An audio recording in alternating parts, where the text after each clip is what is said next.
Voilà, mesdames et messieurs, merci encore d'être les nôtres à Top Kinifo, toujours dans le cadre de votre l'essentiel de l'actualité. Quelques points d'actualité de sélectionner. Alors, premier point, nous allons parler sur les retours des chefs de l'État. Oyolelo, sacré débat après sa dernière sortie médiatique. Oyolelo, ça suscite beaucoup de débats dans des salons politiques à la République démocratique du Congo, Togomékato Beta. Donc, au cours de ça, et surtout, nous allons pouvoir vous mettre quelques vidéos. Il y a certains des acteurs politiques qui ont réagi, qui ont voulu réagir par rapport à la sortie médiatique. Il y a le président de la République avant à Kinshasa. Nous allons parler au cours de ça. Il a tenu aussi, nous allons vous laisser aussi suivre les communiqués du porte-parole par rapport à la réunion ou les conseils des ministres restreintes qu'a fait il était à Kinshasa.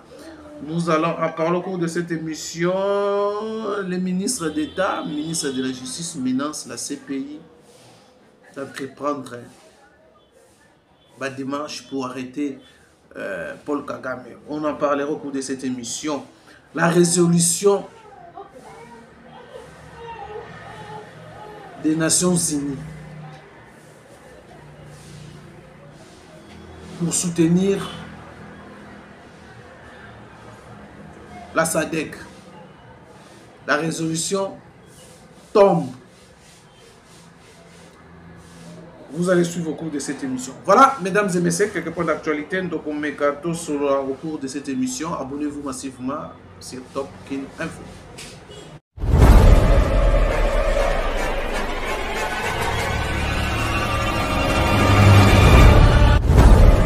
Mesdames et messieurs, nous allons rapidement prendre les premiers points. Comme je vous ai dit, le retour de Félix Tshisekedi à Kinshasa. Il a tenu, avant son arrivée à Kinshasa, il avait réalisé une émission avec les Congolais.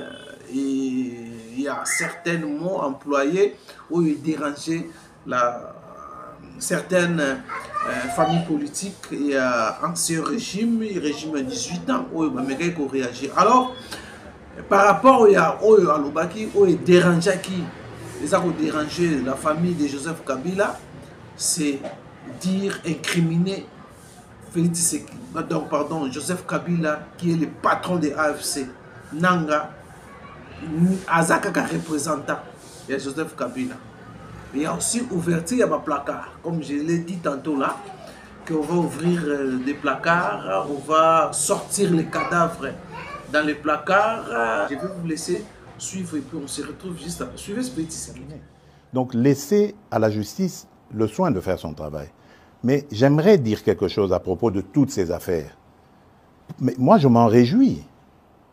Je m'en réjouis parce que ça n'existait pas dans ce pays-là. Pourtant, des affaires, il y en a. Dans les casseroles, là. Et là, je suis déterminé. Vous avez vu le ministre qui est là, il a cette mission. On va ouvrir les placards et on va sortir les cadavres des placards pour montrer que ce pays a été trahi, pillé et volé plus que jamais vous pouvez imaginer avant moi. Aujourd'hui, au moins, nous avons des gens qui dénoncent. C'est déjà ça. Ça veut dire que la corruption avait vraiment été une seconde nature dans ce pays. Donc ne vous en faites pas. Réjouissez-vous quand vous entendez ces choses-là. Malheureusement, c'est récupéré par les réseaux et c'est ça qui désoriente un peu l'opinion, parce qu'il faut laisser la justice sereine. Vous savez qu'elle est déjà malade. On est en train de travailler à la remettre en place. Donc il faut lui laisser le temps de faire son travail. On va leur donner encore plus de moyens de travail pour que la justice soit dite. Parce que, attention, on a affaire à parfois des chefs de famille, on a affaire à des gens qui tiennent à leur dignité. On ne peut pas la jeter en pâture comme ça en disant, voilà, ça y est, il est voleur. Non, prenez votre patience. Jamais justice n'a été expéditive. Regardez, dans nos pays à tradition démocratique ici, il y a des procès qui durent 10 ans, 15 ans de corruption.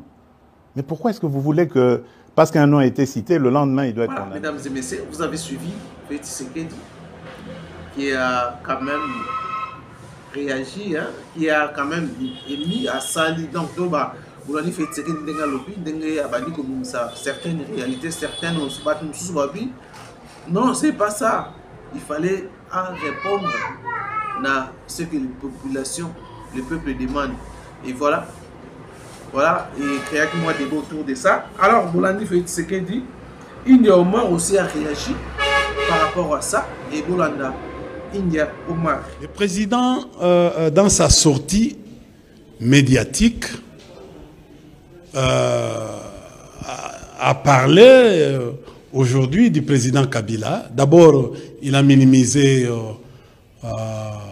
Katumbi avec ce qu'il a dit. Il a minimisé pratiquement Fayoulou. Fayoulou, au fait, dans sa réclamation de vérité des urnes, c'est ça, non? Et il a fini par parler de Kabila opposant. Kabila n'est pas opposant, il est résistant. Il résiste contre la dictature. Nous, ce qui nous tient, c'est l'article 64 de la Constitution. Donc, quand il dit que non, Kabila a boycotté les élections de 2023 et il prépare l'insurrection. Et Kabila, c'est l'AFC. Le président de la République affirme, sans preuve, des allégations sans preuve. C'est terrible pour un magistrat suprême qui viole même la présomption d'innocence. Quand nous allons porter plainte contre ces allégations-là, ces affirmations-là, le président va venir nous démontrer. Parce que là, il va faire ce témoignage, il va élucider. Malheureusement, deux journalistes n'ont pas eu le temps de relancer le président pour leur poser que la question, les preuves de ces informations-là. La plainte peut être portée ici, tout comme à l'étranger.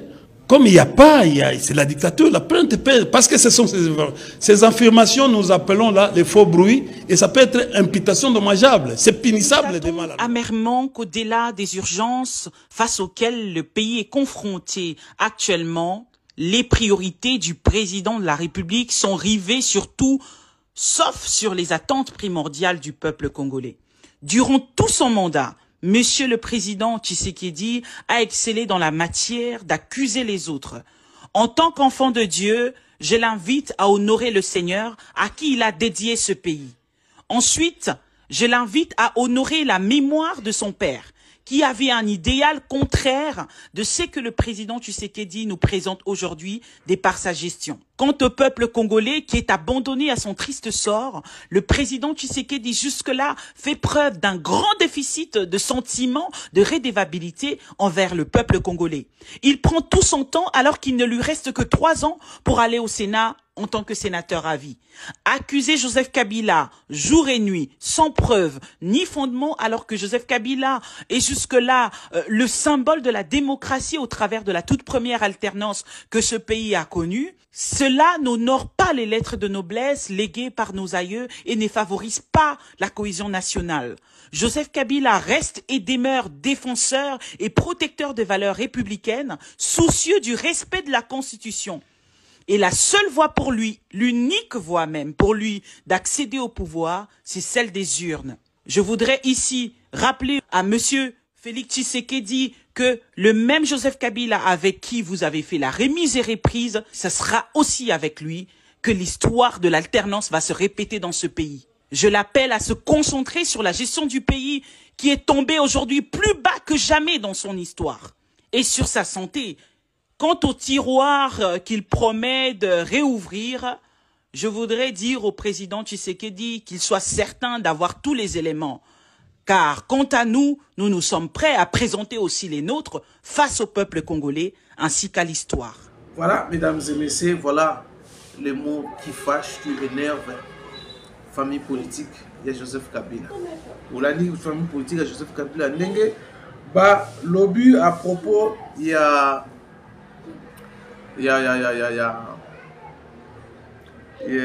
Badir, il y a président de la République. Voilà, mesdames et messieurs, on va prendre maintenant la résolution. Hein, il y a Nations Unies autorisant la MONUSCO à céder son matériel à la SADC. Voilà, aujourd'hui, les gens posaient beaucoup de questions sur SADC. SADC, pourquoi SADC a ya? SADC a ça la raté. Il y a certains matériels où maintenant vous manquez dans SADC. Alors, la résolution des Nations Unies, au Baotikoso, au Bapessi na MONUSCO, a cédé les matériels dans SADC pour que SADC a exécuté sa mission offensive contre les ennemis de la République démocratique du Congo. Et voilà, aujourd'hui, la résolution a été applaudie dans l'opinion nationale et internationale par rapport à l'injustice que la République démocratique du Congo a subir dans Yango. Alors, pour ce, je vous laisse aussi suivre ce qu'a été cette résolution dans la nation. Je vais à présent mettre aux voix le projet de résolution. Ceux qui sont pour le projet de résolution, contenu dans le document S/2024/190-193, lève la main.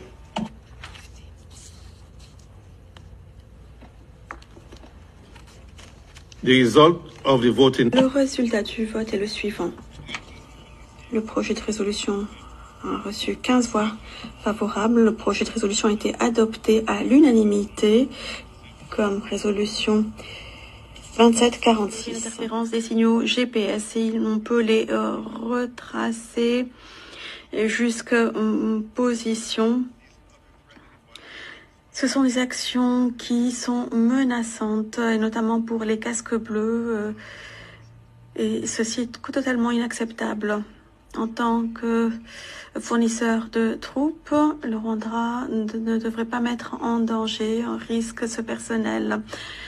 Si son comportement irresponsable se poursuivait, ce Conseil devrait envisager de prendre des mesures. Merci. Je remercie le représentant des États-Unis pour cette déclaration. Voilà, mesdames et messieurs, on prend Constant Moutamba menace la CPI.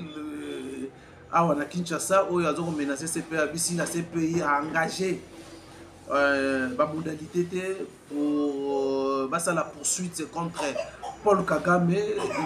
Il va proposer au gouvernement de la République démocratique du Congo de se retirer, la RDC a se retiré dans le statut de Rome. Alors suivez Constant Moutamba. Nous nous sommes dit que la CPI s'est servi des Congolais comme des cobayes. On a arrêté Martin Boudjolo, Katanga et bien d'autres, en fait pour faire vivre la CPI. Mais tous les grands criminels qui pillent nos ressources, qui tuent nos populations, vont librement à leurs occupations. Bien au contraire, ils sont accueillis en roi dans certains pays occidentaux. Et ça, nous l'accepterons. Nous voulons d'une coopération gagnant-gagnant. Nous voudrions que la CPI nous rende la monnaie de notre pièce. Nous avons été le dernier pays signataire du statut de Rome ayant permis l'entrée en vigueur de ce statut. C'est grâce à la RDC que la Cour pénale internationale, en fait, a lancé ses activités à travers le monde. Et en retour, c'est ce que nous observons. En retour, la CPI, depuis 2004, comme le professeur Taylor l'a dit, il y a eu le premier déferment. Il y a une deuxième situation déférée devant la CPI. Mais qu'attend la CPI pour traquer M. Kagame? Et je me dis, ce n'est pas une question d'expertise, ce n'est pas une question d'épreuve. Vous êtes beaucoup plus outillés, vous avez des drones, vous savez en ce moment-ci où se commet un crime, maintenant là. Vous êtes capable de pouvoir documenter une preuve. Plus que nous. Mais pour le Congo, vous dites que nous sommes en train de rassembler de preuves. Ça fait donc 20 ans, ça fait 24 ans que vous êtes en train de rassembler des preuves. Ça fait 30 ans que vous êtes en train de rassembler des preuves. À quand la poursuite de M. Paul Kagame? Des intérêts. Donc si nous n'avons pas d'intérêt, si nous ne nous retrouvons considérons que la CPI est plutôt là pour caresser au sens du poil nos agresseurs, nos tueurs, nos pilleurs, eh bien, moi, ma proposition sera de nous retirer du statut de Rome et de nous assumer en tant que peuple. Un peuple autonome, déterminé, souverain et engagé. Voilà, mesdames et messieurs, vous avez suivi Constant Moutamba. Il y a ça, pression dans ces pays. Il y a activé la modalité pour les poursuites. Il y a Paul Kagame qui aujourd'hui a semé la terreur dans la partie est la République démocratique du Congo. Voilà, mesdames et messieurs, quelques points d'actualité. On va revenir sur ça. Alors, quant à moi, je vous dis merci d'avoir suivi. Prochainement, dans le numéro, supportez-vous bien. Bye bye.